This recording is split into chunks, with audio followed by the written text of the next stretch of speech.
Collector ஆபீஸ்ல மனு கொடுக்க போவாங்க. நான் கார்ல இருப்பேன், அவரை வந்து வாங்கிட்டு போக சொல்லுங்க அப்படி சொல்லுவோமா நம்ம? இல்லை, எப்படி மனு கொடுப்போம்? அப்படி பணிந்து குனிந்து. இல்ல, 10 பேர் வச்சிட்டு இருப்பாங்க, நம்ம கையிலிருந்து வாங்கணும். அவர் பிரிச்சு படிக்கணும். அவருக்கு படிக்கும் போது அவருக்கு ஒரு டிசிஷன் எடுக்கணுங்கிற எண்ணம் வரணும். அடுத்ததை செய்யணும். இவ்வளோ காரியம் இருக்கு. நம்ம கொடுக்கறதுல இருக்கு, நம்ம எழுதுறதுல இருக்கு. இது சும்மா எழுதி போடுவோம், போட்டா அது அவங்க எங்கேயாவது போடுவாங்க. ஏமே, நான் ஆண்டவரை நோக்கி ஜெபிக்கும் போது அவர் பார்க்கிறார். பார்க்கிறார். என் புள்ள அபயமிடுறான். தாவீது அபயமிடுறான்னு தெரிஞ்சதும் அவர் குமுறினார், சத்தத்தை தொனிக்க பண்ணினாராம். ஜெபிக்கும் சபையே, ஜெபிக்கிற அன்பு சகோதரா சகோதரி, அவர் பார்க்கிறார். பார்த்து செவி கொடுக்கிறார். ஆமென். இரண்டாவது பாருங்க, ஜெபிக்கிறவனுக்கு அவர் செய்கிற காரியம். 2 நாளாகமம் 32வது அதிகாரம் 24வது வசனம். 2 நாளாகமம் 32:24. அந்நாட்களில் எசேக்கியா வியாதிப்பட்டு மரணத்துக்கு ஏதுவா இருந்தான். அவன் கர்த்தரை நோக்கி ஜெபம் பண்ணும்போது, கர்த்தரை நோக்கி ஜெபம் பண்ணின போது அவர் அவனுக்கு வாக்குத்தத்தம் பண்ணி, அவனுக்கு வாக்குத்தத்தம் பண்ணி அவனுக்கு ஒரு அற்புதத்தை கட்டளையிட்டார். அவனுக்கு ஒரு அற்புதத்தை கட்டளையிட்டார். கைகளை உயர்த்தி ஹல்லேலூயா. ஜெபிக்கிறவனுக்கு கர்த்தர் வாக்குத்தத்தம் பண்ணுகிறார். வாக்குத்தத்தம் பண்ணி அற்புதத்தை கட்டளையிடுகிறார். அப்ப ஜெபம், அடுத்து வாக்குத்தத்தம், அடுத்து அற்புதம். என் ஜெபத்துக்கு செவி கொடுத்தார் என்பதின் அடையாளம் என்ன தெரியுமா? எனக்கு அவர் தருகிற வாக்குத்தத்தம் அல்லது வார்த்தை. இந்த 3 சொன்னேன், ஜெபம், வாக்குத்தத்தம், அற்புதம். இந்த 2 நடந்தவங்க கை தூக்குங்க. இந்த 2 நடந்தவங்க கை தூக்குங்க. நல்ல ஓகே. 2 பெருசா 1 பெருசா?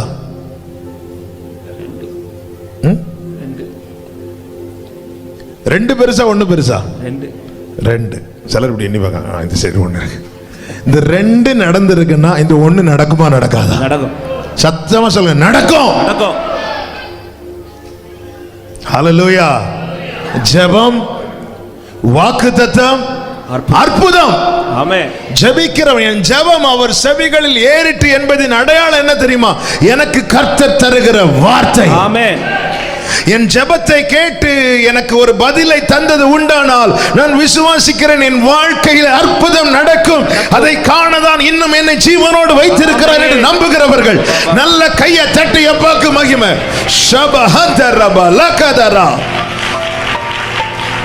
ஜெபிக்கிறவனுக்கு தேவன் வாக்குத்தத்தத்தை கொடுக்கிறார். யாருக்கு வாக்குத்தத்தத்தை கொடுக்கிறாரோ அவர்களுக்கு தான் அற்புதத்தை கட்டளையிடுகிறார். ஆமென். சும்மா அற்புதங்கள் அப்படின்னு இல்லை.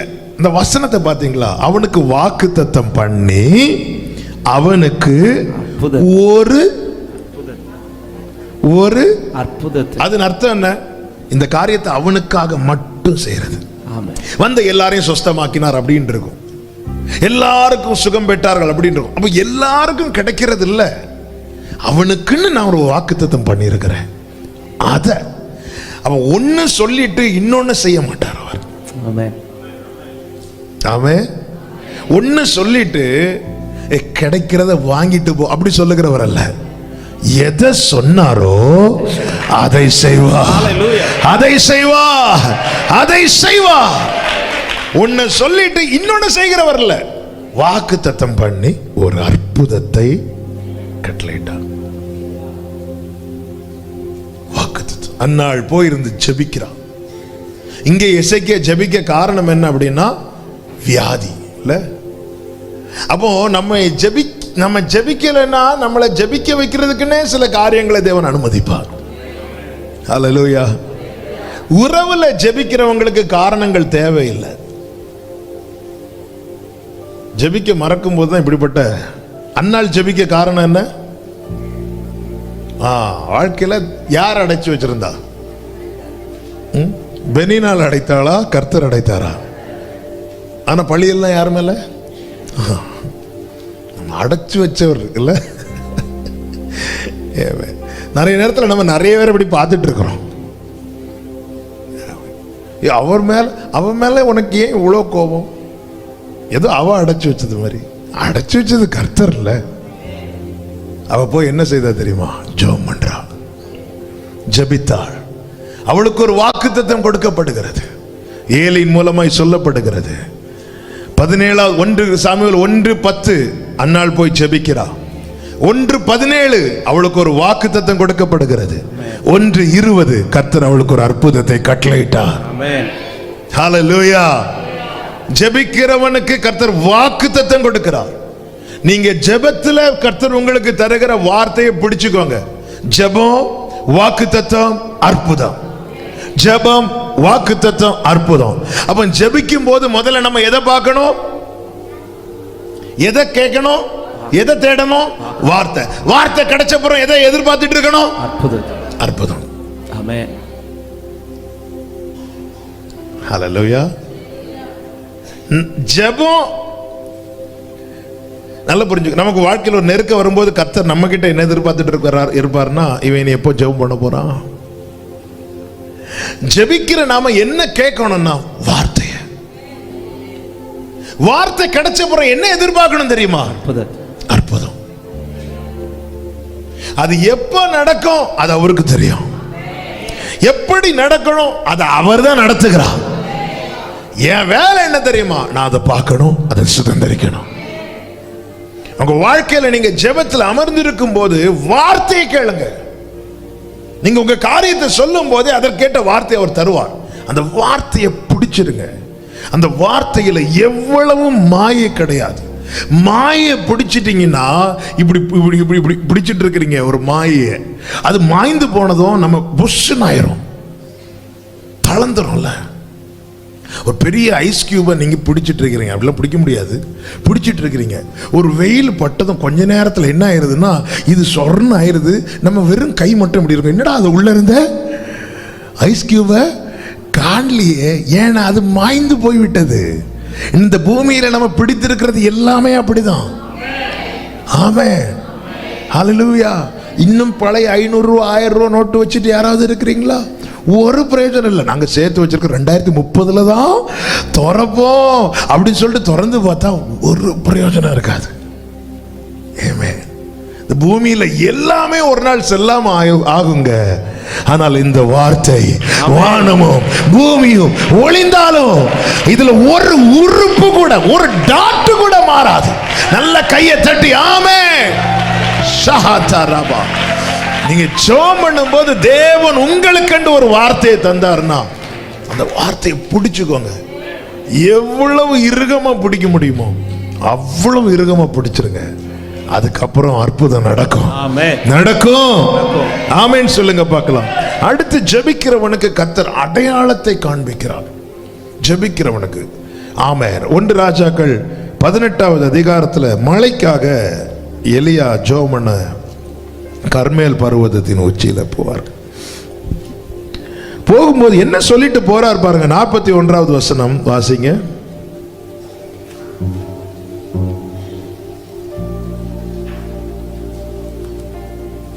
18:41. பின்பு எலியா ஆகாபை நோக்கி, நீர் போம், போஜனபானம் பண்ணும், பெருமழையின் இரைச்சல் கேட்கப்படுகிறது. கேட்கும் என்று சொன்னானா, கேட்கப்படுகிறது என்று சொன்னானா? கேட்கப்படுகிறது. உண்மையில கேட்டுச்சாப்போ? கேட்கல. ஆனா அவன் காதுல கேக்குது. ஹல்லேலூயா. ஹல்லேலூயா. நல்லா புரிஞ்சுக்கோங்க. தேவன் செய்ய போகிற காரியத்தை ஜெபிக்கிறவனுக்கு ஸ்மெல் பண்ண முடியும். அவனால் ஸ்மெல் பண்ண முடியும். இது இப்ப அடுத்து இதுதான் நடக்க போகுது. இன்னும் நடக்கல, ஆனா நடக்க போகுது. ஜெபிக்கிறவனுக்கு தேவன் கொடுக்கிற கிஃப்ட் அது. ரெகுலரா ஜெபிக்கிறவனுக்கு, எப்போவாது ஜெபிக்கிறவனுக்கு இல்ல. ஒரு செய்தி கேட்டதை உணர்ச்சி வசப்பட்டு ஜெபிக்கிறவங்களுக்கும் அல்ல. ஏன்னா இந்த எலியாவின் அடையாளம் என்ன தெரியுமா? நான் கர்த்தருக்கு முன்பாக இருக்கிறேன். இதுதான் அடையாளம். அதன் அர்த்தம் நான் டெய்லி தேவ சமூகத்தில் நிற்கிறவன். சில காரியங்கள் ஜெபிக்கிறவனுக்கு ஸ்மெல் பண்ண முடியும். அடுத்து ஒரு பெரிய பிரச்சனை வருது, ஆபத்து வருது, போராட்டம் வருது, இந்த காரியம் இப்படி மாறப்போகுது, ஜெபிக்கிறவனுக்கு ஸ்மெல் பண்ண முடியும். அவனால் அது உணர முடியும், அவனால் அது அனுபவிக்க முடியும். ரெகுலரா பிரேயர் லைஃப் ஸ்ட்ராங்கா இருக்கிறவங்களுக்கு நான் சொல்ற வார்த்தைகளை அவங்களால அக்செப்ட் பண்ண முடியும். நான் யாரையும் கை தூக்க சொல்லல. இப்போ கை தூக்கலைன்னா நம்ம ஒழுங்கா ஜோமெண்ட்ல நினைச்சிருவாங்க. அதனால நம்ம அப்படி இல்லை அது சொல்றது. ஏன்னா அந்த ஆவியானவர் நம்முடைய ஆவியோடு இணைந்து இருக்கும் போது நமக்கு நிறைய வெளிப்படுத்துவார். அவர் சொல் பெருமழையின் இரைச்சல் கேட்கப்படுகிறது அப்படின்னா ஆமே, அங்க ஒரு சத்தம் இருக்கு. There is a sound of abundance of rain. ஒரு பெருமழையின் சத்தம் இருக்குது, அங்க கேக்குது. பெருமழையின் இரைச்சல் கேட்கப்படுகிறது சொல்லிட்டு நேரா போய் உட்காந்து ஜெபம் பண்றான். ஜெபம் பண்ணிட்டு கூட இருக்கிறவன் சொல்றான், ஏதாவது தெரியுதா பாரு அப்படின்னு. இவன் போய் பார்க்கறான், ஒண்ணுமே தெரியல. உடனே எலியா, ஐயோ நான் ஆகாப்ட இப்படி சொல்லிட்டேனேனா, இல்ல நீ இன்னும் 7 விசை போய் பாரு. எப்படி சொல்ற? எனக்கு அதுதான் ஆச்சரியம். 7வது விசை பார்த்தால் ஒரு அடையாளம் தெரியுங்கிற நம்பிக்கை எப்படி எலியாவுக்கு வந்துச்சு? 43வது வசனத்தை வாசிங்க. தன் ஊழியக்காரனை நோக்கி, நீ போய் சமுத்திர முகமாய் பார் என்றான். அவன் போய் பார்த்து ஒன்றுமில்லை என்றான். ஒன்றுமில்லை என்றான். நீ இன்னும் 7 தரம் போய் பார் என்றான். நீ இன்னும் 7 தரம் போய் பார் என்றான். 7ஆம் தரம் இவன், 7ஆம் தரம் இவன், இதோ இதோ சமுத்திரத்திலிருந்து ஒரு மனுஷனுடைய சமுத்திரத்திலிருந்து ஒரு மனுஷனுடைய உள்ளங்கை அத்தனை சிறிய மேகம் எழும்புது. ஜெபிக்கிறவனுக்கு காண்பிக்கப்பட்ட அடையாளம் என்ன அடையாளம்? சிறியது. சொல்லுங்க, சிறியது. எவ்வளவு சிறிய அடையாளத்தை காண்பித்து இருக்கிறார். நமக்கெல்லாம் என்னதான் தேவை? பெரிய அடையாளம் தேவை. ஏமே, சில காரியங்களை தேவன் சின்னதா செய்வார். என்னாண்டவரை பெருசா எதிர்பார்த்துட்டு இருந்தேன், சின்னதா செஞ்சு விட்டுட்டீங்க. இது அடையாளம். அடுத்து கேட்கப்பட போகிறது தான் பெருசு. ஹல்லேலூயா. ஜெபிக்கிறவனுக்கு சில காரியங்கள் சின்னதா நடக்கும் போது, ஐயோ இவ்வளவு ஜெபம் பண்ணி 21 நாள் உபவாசம் பண்ணி எனக்கு சின்னது தானே நடந்திருக்கு. இல்ல, இது அடையாளம். இது அடையாளம். அடுத்து ஒரு பெருமழையின் இரைச்சல் கேட்கப்பட போகிறது. நல்ல கையை தட்டி ஆமென் சொல்லுங்க பார்க்கலாம். காண்பிக்கப்பட்ட அடையாளம் சின்னதுதான், ஆனால் உண்டான நன்மையோ பெருசு. ஆமென். சென்னை எவ்வளோ பெரிய ஊர்ல, சென்னை எவ்வளோ பெரிய ஊர், எவ்வளோ பெரிய மாவட்டம் அது. எத்தனை கோடி, எத்தனை ஜனங்க இருக்கிறாங்க சென்னையில். ஆனால் இங்கிருந்து நீங்க டிராவல் பண்ணும்போது சென்னைன்னு ஒரு போர்டு வச்சிருக்கோம். அது எவ்வளோ பெருசா வச்சிருப்பாங்க? சின்ன, சொல்லுங்க, சின்னது. அதில் என்ன எழுதியிருக்கும்? சென்னை. அது 3 லெட்டர் எழுதுறதுக்கு உள்ள ஒரு போர்டு. ஆமென். என்ன சென்னை பெருசுன்னு சொன்னாங்க? இங்க பார், அப்படி சொல்லுவோமா நம்ம? அது என்னது? அது சைன் போர்டு. நான் இதுக்கா இங்க இருந்து 2 நாளா ட்ரெஸ் எல்லாம் எடுத்து வச்சு வண்டியில ஃபுல்லா பெட்ரோல் அடிச்சு அப்படி பயங்கர ஆயத்தத்தோடு புறப்பட்டு ஒழுகுன சரி தாண்டினதும் சென்னை. ஐயே, இதா சென்னை? இதுக்கா நான் இவ்வளவு ஆயத்தப்பட்டேன்? ஹலோ, அது ஒரு அடையாளம். அது அடையாளம். சென்னை என்னன்னா அங்க போய் பார்க்கணும், அது எவ்வளவு பெருசு. இன்னைக்கு சில அடையாளத்தை காட்டுறாரு, நம்ம அதை பார்த்துட்டு இதுக்கா நான் இத்தனை வருஷம் இந்த சர்ச்சைக்கு போனேன். எப்படிங்க இருக்கீங்க? ஃபாஸ்டிங் பிரேயர் முடிஞ்சு என்ன நடந்துச்சு? என்ன நடந்துச்சு? கொஞ்சம் இப்போ எழும்பி எழும்பி நடக்கிறேன். காண்பிக்கப்படுகிற அடையாளம் சின்னதுதான், ஆனால் அதற்கு பிறகு உண்டாகிற நன்மை என்பது பெருசு. அப்படி என்றால் இன்னும் என் வாழ்க்கையில பெரிய நன்மை நடக்கல, ஆனா நான் ஜெபித்துக் கொண்டிருக்கிறேன் என்றால் அப்படிப்பட்டவர்களுக்கு இயேசுவின் நாமத்தில் சொல்றேன், இதோ உனக்கு காண்பிக்கப்பட்டவைகள் எல்லாம் இனி உன் வாழ்க்கையில நடக்கும் பெரிய நன்மைகளுக்கான அடையாளம் இது. நல்ல கையை தட்டி ஆமென் என்று சொல்லுங்க பார்க்கலாம். இந்த அடையாளம் ரதத்தில் அமருகிற ஆகாபுக்கல்ல காண்பிக்கப்பட்டது, பர்வதத்தில் அவர் பாதத்தில் அமர்ந்த எலியாவுக்கே காண்பிக்கப்பட்டது. காண்பிக்கப்பட்ட அடையாளம் சின்னது, ஆனா செய்ய போற காரியம் பெருசு. இன்னைக்கு சில சின்ன சைன் ஆண்டவர் காட்டி இருக்கிறார். அதுவும் ஒரு மேகம் எழும்புதுன்னு சொன்னா கூட பிரச்சனை இல்லை. அந்த எப்படி சொல்ற பாருங்க, ஒரு மனுஷனுடைய உள்ள எனக்கு என்ன கையளவு மேகம் எழும்புனா கூட நம்ம கண்ணுக்கு தெரியுமான்னு தெரியல. அதுவும் ஒரு தேவனுடைய அல்ல தூதனுடைய அல்லது ஒரு பெரிய ராட்சசன் அல்லது ஒரு பெரிய மனுஷனுடைய உள்ளங்கை, அப்படி ஒரு மனுஷன், ஒரு சாதாரண மனுஷனுடைய உள்ளங்கை மேகம் தெரியுது. அப்போ அதன் அர்த்தம் என்ன தெரியுமா? அதை கண்ணுக்கு காட்டி கொடுக்கிறார். ஜெபிக்கிறவனுக்கு சில காரியத்தை காண்பித்து கொடுக்கிறார். உடனே எலியா எழுந்து ஆமென், அதற்குள்ளாக நீ அவன் ஆகாப்ட சொல்றான், மழை உம்மை தடை செய்யாதபடிக்கு ரதத்தை போட்டி. 45வது வசனம், அதற்குள்ளாக வான மேகங்களினாலும் காற்றினாலும் கருத்து பெருமழை உண்டாயிற்று. பெரும் அதுக்குள்ளாக, அதன் அர்த்தம் என்ன? நம்ம இனி என்ன நினைப்போம்? எப்போ மழை பெய்யும்னு நம்ம நினைப்போம்? உள்ளங்கை மேகத்தை பார்த்து யாராவது ப்ரெடிக்ட் பண்ணுவாங்களா மழை பெய்யும்னு? நம்ம எப்போ மழை வரும் நினைப்போம் தெரியுமா? வானத்தை பார்க்கும்போது சூழ்ந்து மேகம் சூழ்ந்து இருக்கணும், அப்போதான் நம்ம பெரிய தீர்க்க தரிசனமா சொல்லுவோம், இன்னைக்கு இன்று மழை பெய்யும். அப்படி வெளியே பார்த்துட்டு ஹல்லேலூயா. உள்ளங்கை மேகத்தை பார்த்து ஒருத்தர் சொல்றான், நீ சீக்கிரம் பெய்யுறு, மழை ஹெவியா வர போகுதுன்னு. நான் தான் சொன்னேன் அல்லவா, ஜெபிக்கிறவனுக்கு சில காரியத்தை ஸ்மெல் பண்ண முடியும். ஆண்டவர் உணர வைப்பா. சில காரியங்கள் உங்க ஜெபத்துல உணர வைக்கிறார்னா நம்பி புறப்படுங்கள், கர்த்தர் பெரிய காரியங்களை செய்ய போகிறார். ஹல்லேலூயா, ஆமென். நம்ம எதங்க பார்க்கிறோம்? ஆண்டவரே உள்ளங்கை மேகம் தான் இருக்கு, சரி. உடனே எலியா இனி ஒரு 7 தடவை, இனி ஒரு 7 தடவை சொல்லிட்டு இருந்திருந்தார்னா மலையில நனைஞ்சு, இல்ல பர்வதம் உச்சியில வேற இருக்கிறார், மலையில இருந்து இனி எப்படி இறங்கி கையளவு மேகம் தெரிஞ்சிட்டா ஓகே. அப்ப எப்படி பார்க்கணும்? இதுவரை ஒண்ணுமே தெரியல, இப்ப தெரியுது. இதுவரை ஆண்டவர் இவ்வளவு தானே தெரியுது, இப்படி பார்க்காதீங்க. இதுவரை 7 தடவை 6 தடவை நான் கேட்டேன், ஏதாவது தெரிஞ்சுதா? இல்ல, 7வது தடவை தெரியுது இல்ல, அப்ப நிச்சயமா கர்த்தர் பெரியதா செய்ய போகிறார். இன்னைக்கு என் கண்ணுக்கு முன்னாடி தெரியும்படி தேவன் சில அடையாளங்களை வைக்கிறது, என் கண்ணுக்கு முன்னாடி பெரிய காரியங்களை செய்ய போகிறார். ஆமென், ஹல்லேலூயா. ஜெபிக்கிறவனுக்கு அடையாளத்தினாலே கர்த்தர் காண்பித்து கொடுக்கிறார். இன்னும் 2 காரியத்தை சொல்லி ஜெபிக்கிறேன். ஜெபிக்கிறவனுக்கு கர்த்தர் செய்கிற அடுத்த காரியம் என்னன்னா, திருத்துகிறார். ஆமென். இதுக்கெல்லாம் ஆமென் குறைஞ்சிட்டு.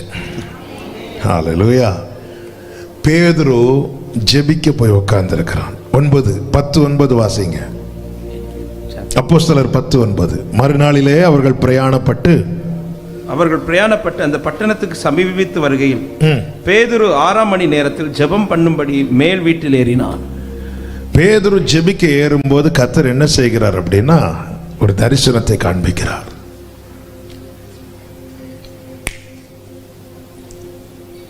தரிசனத்தை காண்பித்து அதில் எப்படின்னா ஒரு துப்பட்டி வானத்திலிருந்து இறக்கப்படுகிறது.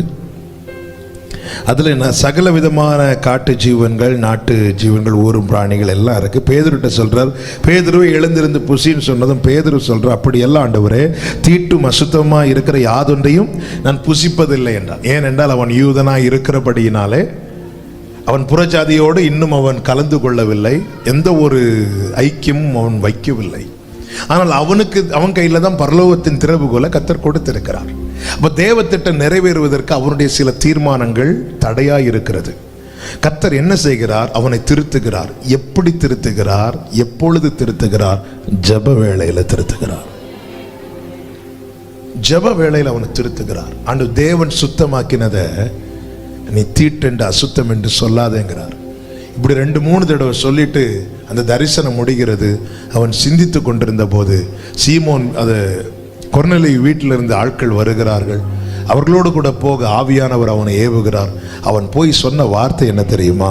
28வது வசனத்தை வாசியுங்கள். 27, 28. அவனுடனே பேசிக்கொண்டு உள்ளே போய் அநேகர் கூடி வந்திருக்கிறதை கண்டு அவர்களை நோக்கி, அந்நிய ஜாதியானுடைய கலந்து அவனிடத்தில் போக்குவரவாய் இருப்பது யூதனானவனுக்கு விலக்கப்பட்டிருந்தது என்று நீங்கள் அறிந்திருக்கிறீர்கள். அப்படி இருந்தும் எந்த மனுஷனையும் தீட்டுள்ளவன் என்றும் அசுத்தன் என்றும் நான் சொல்லாதபடிக்கு தேவன் எனக்கு காண்பித்திருக்கிறார். உண்மையாய் ஜெபிக்கிறவன் திருத்தப்படுவான். திருத்தப்பட்டவன் எந்த ஒரு மனுஷனை பார்த்தோம் இவன் தீட்டுள்ளவன் என்றும் இவன் அசுத்தன் என்றும் சொல்ல மாட்டான். ஒருத்தனை பார்த்து இவன் தாழ்ந்த ஜாதி, இவன் தீட்டுள்ளவன், இவன் அசுத்தன் என்று சொல்லுவானால் அவன் ஜெபிக்கிறவன் கிடையாது. அவன் தேவனை நோக்கி ஜெபிக்கிறவன் கிடையாது. ஹல்லேலூயா, ஹல்லேலூயா. நான் ஆமென் வரல. ஆமென். உண்மையா ஜெபிக்கிறவன் தேவன் சுத்தமாக்கினவனை பார்த்து தீட்டுள்ளவன் சொல்ல மாட்டான். மொத்தமே 2 கூட்டத்தார் தாங்க உண்டு. சிலுவை குறித்த உபதேசம் கெட்டு போகிறவர்களுக்கு பைத்தியம், ரட்சிக்கப்படுகிறவர்களுக்கு தேவபலன். மொத்தமே 2 கூட்டம் தான் உண்டு. ஒன்று ரட்சிக்கப்படுகிற கூட்டம், இன்னொன்று கெட்டு போகிற கூட்டம். இயேசுவை ஏற்றுக்கொண்டவர்கள் ரட்சிக்கப்படுகிறார்கள், இயேசுவை மறுதலிக்கிறவர்கள் கெட்டு போகிறார்கள். இதுல எந்த ஒரு மனுஷனை பார்த்து அசுத்தன் என்றும் ஆமென் தீட்டுள்ளவன் சொல்லக்கூடாது. நீதிமொழிகளில் சொல்லப்பட்டிருக்கிறது, பிறனை அவமதிக்கிறவன் பாவம் செய்கிறான். நம்ம எல்லாம் பல மணி நேரம் ஜெபம் பண்ணிட்டு ஆட்களின் தரத்தை வைத்து காரியங்களை வைத்து நாம் கணக்கிடுவோமானால் பரலோக நிறைய திட்டங்கள் நம்ம வாழ்க்கையில் தேவனால் நடப்பிக்க முடியாது. 9வது அதிகாரத்தில் புறஜாதிகளுக்கு அப்போஸ்தலனாகிய பவுலை தேவன் தெரிந்தெடுத்துட்டார். ஆனால் புறஜாதிகளுக்கு வாசலை திறந்து கொடுக்கிற அந்த ரோலை பேதுருக்கு தான் வச்சிருக்கிறார். பேதுரு செய்யணும். பேதுரு, உன்னுடைய இந்த தீர்மானத்தினால எத்தனை பேர் பயன்பட முடியாம இருக்கிறாங்க தெரியுமா? பேதுருவுக்கு கர்த்தர் உணர்த்துகிறார், பேதுருவை திருத்துகிறார். பேதுரு சொல்றாரு, உங்களுக்கு தெரியும்ல யூதன் இப்படியெல்லாம் வரமாட்டான்னு. நானும் வந்திருக்க மாட்டேன், நான் மட்டும் திருத்தப்படலைன்னா நான் வந்திருக்க மாட்டேன். கர்த்தர் என்ன சொன்னார் தெரியுமா? எந்த மனுஷனையும் தீட்டுள்ளவன் என்றும் அசுத்தன் என்றும் சொல்லாத. என்னை கேட்குற ஒவ்வொருவருக்கும் சொல்றேன், எந்த ஒரு மனுஷனையும் இவன் தீட்டுள்ளவன், இவன் அசுத்தன் அப்படி சொல்ற ரைட்ஸை தேவன் நமக்கு தரல. ஆமென். அப்ப திருந்த விரும்பாதவன் ஜெபிக்கிறத ஸ்டாப் பண்ணிடுவான். ஜெபிச்சா அவர் என்னதான் செய்யறாரு?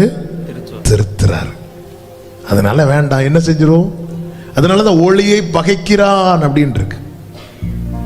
பொல்லாப்பை செய்ய விரும்புகிறவன் ஒளியை பகைக்கிறான், ஒளியின் இடத்துல வராது இருக்கிறான். வந்தாலே இப்படி சொல்றார், வந்தா திருத்துறார். அவன் வந்தாலே திருத்துறார், வந்தா திருத்துவார்.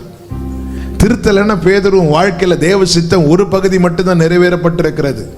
பெந்தேகோஸ்து நாளிலே கீயை ஓபன் பண்ணி கொடுத்த நடந்து இன்னொரு பக்கம் இருக்கு, பரலோகத்தின் திறவுகோலை உங்கையில கொடுத்திருக்கு. அதன் அர்த்தம் என்ன? உன்னை கொண்டு செய்ய வேண்டிய ஒரு காரியம் இருக்கிறது. புறஜாதிகளிடத்துல இந்த சுவிசேஷம் பிரசங்கிக்கப்பட முதல் ஆளா பேதுரு நிக்கணும். ஆனா நான் யூதன், நான் எப்படி போவேன்? ஆண்டவர் பார்த்தார், வெளிப்படுத்துறார், பேதுரு தப்பு, தேவன் சுத்தமாக்கிட்டார். இனி நீ அப்படிதான் பார்க்கணும். எந்த மனுஷனையும் தீட்டுள்ளவன் என்றோ அசுத்தன் என்றோ சொல்றதுக்கு உனக்கு ரைட்ஸ் கிடையாது. ஜெபிக்கும் போது தேவன் என்ன செய்யறார்? திருத்துவார். நீ பலிபீடத்தில் பலியை கொண்டு வைக்கும் போது ஆண்டவர் திருத்துவார். உன் சகோதரன் பேர்ல குறை இருக்கு, போ போ போய் சால்வ் ஆயிட்டு வா. இல்ல ஆண்டவரே ஆண்டவரே ஆண்டவரே டைம் இல்ல ஆண்டவரே, இந்த பலியை மட்டும். ஆண்டவர் என்ன கேட்பார் தெரியுமா? நம்ம அவர்கிட்ட ரொம்ப பிஸின்னு ஓடும் போது ஆண்டவர் நம்மளை பிடிச்சு வச்சு கேட்கிற கேள்வி என்னன்னா, என்னை விட பிஸியோ? கேட்பாரா கேட்க மாட்டாரா? இந்த பூமியிலே எல்லா மனிதனுக்கும் உறங்குறதுக்கு டைம் உண்டு. ஒரே ஒருத்தருக்கு மட்டும் உறங்குறதுக்கு, ஏன் கண்ணிமை மூடுறதுக்கு கூட டைம் இல்லை. அவர் தான் என் ஆண்டவர். அவர் உறங்கினார்னா அவ்வளவுதான். கொஞ்ச நேரம் தூங்கினார்ல போட்ல, நடந்தது என்ன பாத்தீங்கல்ல? இவ்வளவு நம்ம இங்க தூங்கும் போது அமெரிக்காக்காரன் எழும்பி இருந்து ஓ லார்ட் ஜீசஸ் அப்படிமா. அவருக்கு ரெஸ்டே இல்ல. அவர் சொல்றாரு நான் வெயிட் பண்றேன், நீ போய் ஒப்புரவு ஆயிட்டு வா, சால்வ் ஆயிட்டு வா. இல்ல ஆண்டவரே, டைம் இல்ல ஆண்டவரே. ஆண்டவர் பாப்பார், உனக்கு டைம் கொஞ்சம் குறைச்சிட வேண்டியதுதான். காலங்கள் அவர் நினைச்சா கூட்டவும் முடியும், குறைக்கவும் முடியும். ஹல்லேலூயா. மனுஷன் பாவம் செஞ்சதும் டைம் குறைச்சார்ல.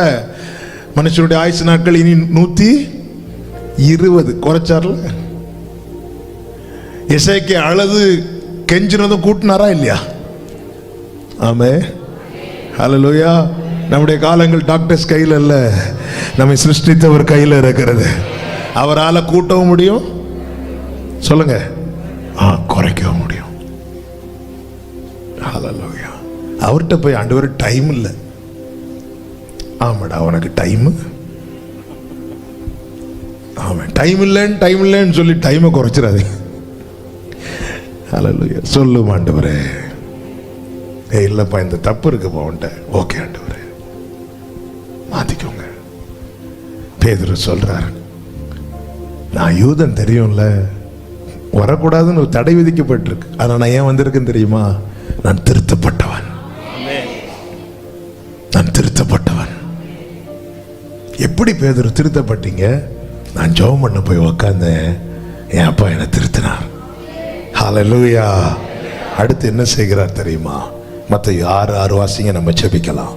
மத்தேயு சுவிசேஷம் 6வது அதிகாரத்தின் 6வது வசனம். நீயோ ஜெபம் பண்ணும்போது உன் அறை வீட்டுக்குள் பிரவேசித்து உன் கதவை பூட்டி அந்தரங்கத்தில் இருக்கிற உன் பிதாவை நோக்கி ஜெபம் பண்ண, அப்பொழுது அந்தரங்கத்தில் பார்க்கிற உன் பிதா வெளியரங்கமாய் உனக்கு பலன் அளிப்பார். கைகளை உயர்த்தி ஆமென் சொல்லுங்க பார்க்கலாம். ஜெபிக்கிறவனுக்கு அவர் பதில் அளிக்கிறவர் மாத்திரமல்ல, ஏற்ற வேளையிலே பலன் அளிக்கிறவராக இருக்கிறார். ஹல்லேலூயா. ஜெபிக்கும் போது வாக்கு கொடுக்கிறார், பதில் அளிக்கிறார். இங்கே சொல்லப்பட்டிருக்கிறது, அவர் பலன் அளிக்கும் போது எப்படி பலன் அளிப்பார் தெரியுமா? வெளியரங்கமாய். பதில் நமக்கு மட்டும்தான் தருவார் இல்ல. கர்த்தர் எனக்கு வாக்கு தந்தார், அப்படிதானே எசேக்கியா சொல்றா. கர்த்தர் எனக்கு வாக்கு தந்தார். ஆனா பலன் அளிக்கிறது எல்லா கண்கள் காண பலன் அளிப்பார்.